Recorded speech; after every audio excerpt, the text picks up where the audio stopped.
आज या निमित्ताने या सभागृहाला आश्वस्त करू इच्छितो, कोणतीही शंका मनात ठेवू नका।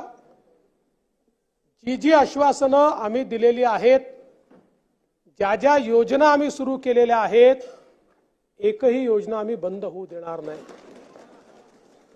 ज्या लाडक्या बहिणींनी महायुतीवर प्रेम दाखवलं,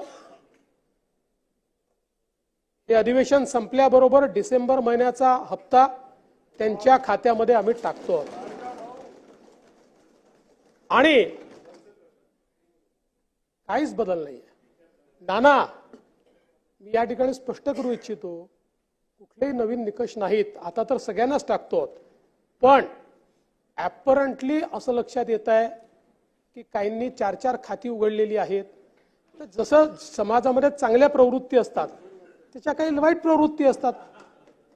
एखादी योजना जर चुकीच्या पद्धतीने कोणी वापरत असेल तर जनतेचा पैसा आहे, तुमची आमची सगळ्यांची जबाबदारी आहे की तो योग्य प्रकारे गेला पाहिजे। आता मागच्या काळात आम्हाला लक्षात आलं, माणसानीच 9 खाती काढली। आता त्याला लाडकी बहीण म्हणायचं कसं?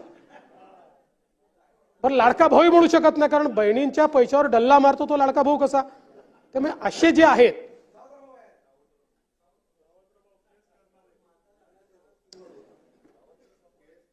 त्यामुळे शेतकऱ्यांच्या संदर्भात आम्ही दिलेली आश्वासनं असतील, युवांच्या संदर्भात दिलेली आश्वासनं असतील, ज्येष्ठांच्या संदर्भात दिलेली आश्वासनं असतील, समाजातल्या वंचितांच्या संदर्भात दिलेली आश्वासनं असतील, ही सर्व आश्वासनं या ठिकाणी आम्ही पूर्ण करणारच आहोत।